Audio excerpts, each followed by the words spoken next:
On March 7th, 1970, a total eclipse darkened the eastern seaboard. The path of darkness hit the Florida Panhandle, skirted up the coast across the Outer Banks, and nipped the edge of Long Island. A father and son in Plattsburgh wanted to experience totality, so they drove to North Carolina, and they recorded the whole thing. That's today's story of the day. Support for Story of the Day comes from Long Run Wealth, an SEC-registered investment advisor in Lake Placid, providing comprehensive wealth management, retirement, and financial planning solutions. LongRunWealth.com. And from SciTech Business Solutions, training and consulting services to help businesses grow. More information at citec.org. Hey, I'm David Sommerstein. It's Wednesday, February 28th, not the last day of February. First up, Governor Kathy Hochul says every school in New York that wants a mental health clinic can get one. Hochul launched a $20 million expansion of school-based mental health clinics in Schenectady yesterday.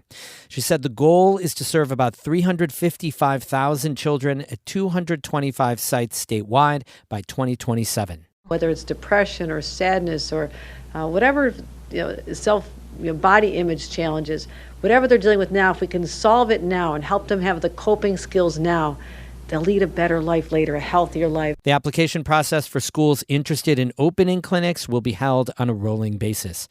Hochul is also launching a governor's youth mental health advisory board consisting of middle and high school students. She wants students with an interest or experience in mental health to apply now.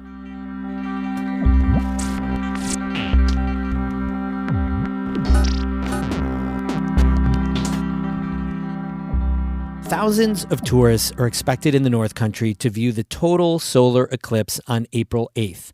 Almost all of the North Country will be in the path of totality, when the moon will completely obscure the sun for about 3 minutes.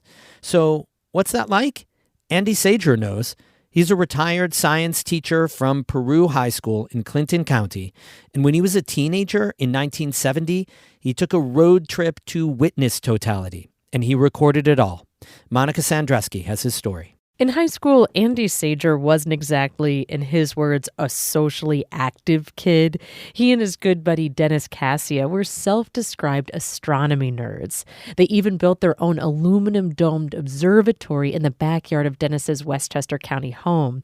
And in the fall of 1969, they hit big. A total solar eclipse was going to cross the eastern seaboard the following spring. We gotta see this, they thought. I have to give 100% credit to Dennis. He's the one who said, oh yeah, we could do this. We could do this. I'm sure we can. Andy pinpointed their destination. Dennis inventoried their telescopes, sun filters, and cameras. I think our film of choice was Ektachrome on the telescopes and Kodachrome for just the cameras in plain use. Then in early 1970, Andy, Dennis, a few other buddies, their physics teacher, and their dads trekked 600 miles from Westchester County to Kinston, North Carolina. And my dad, thank God, he had that little cheap cassette recorder. About 1 more minute.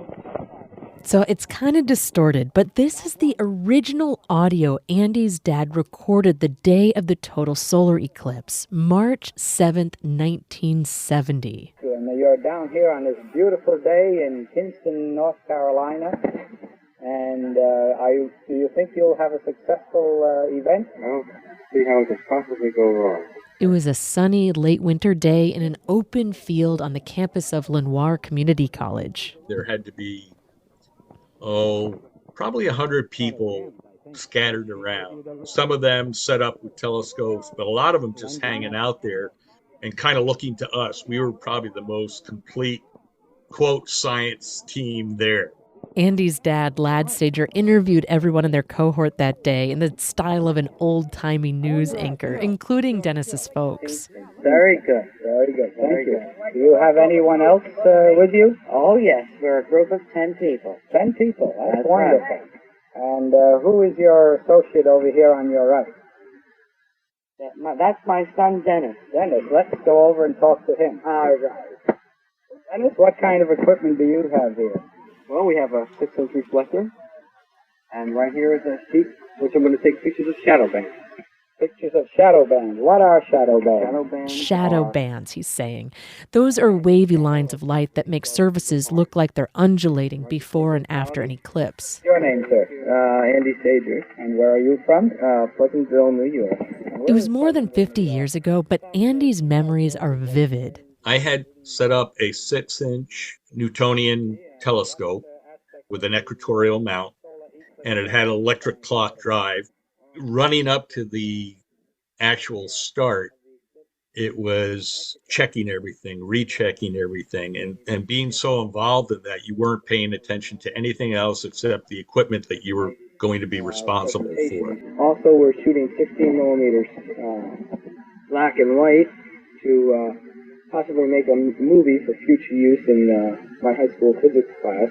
As it started getting closer, you could hear the crowd start to get quieter and quieter. Then the gasps started coming.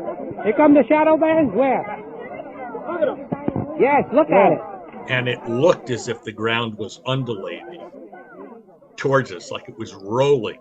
It was an optical illusion, like an earthquake roll. Bring the camera, Andy.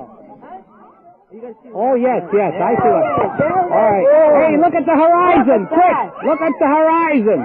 Having totality hit was such a shock because the temperature dropped. It felt like 20 degrees. Everything went black. The animals, there were birds stopped singing and all this other noise around. That quieted it right down to nothing. But the roar of the people. There's the Venus to the left. There's Venus. They went to work shooting on infrared black and white and infrared color film. They timed their photos, varying their exposures and shutter speeds between them. Next one I'm going to do will be 20 seconds, twice as long. 101, 102, 103. This is Andy's dad shooting on one of those old-fashioned 1920s plate cameras he brought for fun. That's 2 down. They got shots of sunlight passing through the gaps in the moon's rugged terrain, known as Bailey's beads, and also the faint corona of the sun starting to peek out at the end. Yes, look at the red spot at the bottom. Look at the... Yeah, look out. Here comes the sun. Don't look. Don't look. Andy, don't look. And it was over. That was it. 600 miles. And it's funny because I heard my dad say 600 miles for 90 seconds or something like that. All that just for that. But that purple flash. Did you see that purple as it came out from underneath the brim? Oh, wonderful. They packed up their telescopes, filters, and cameras and hit the road home, wringing their hands over how their photos would develop. They didn't need to worry, though. The photos turned out great. Seeing one is really awe-inspiring. You'll never forget it. To me, it's on a par with when I went to Antarctica. It was a par of being in the bottom of the Grand Canyon. It's right up there. Now, 54 years later, Andy and Dennis are hoping to reunite here in the North Country on April 8th. For him, experiencing totality is one of our peak moments of being human on Earth. Monica Sandreski, North Country Public Radio. We have more news all the time on our website, ncpr.org. Music today by Ramon Vasquez and Michael Hart of Malone and Jared Sommerfeld of Potsdam. I'm David Sommerstein, North Country Public Radio.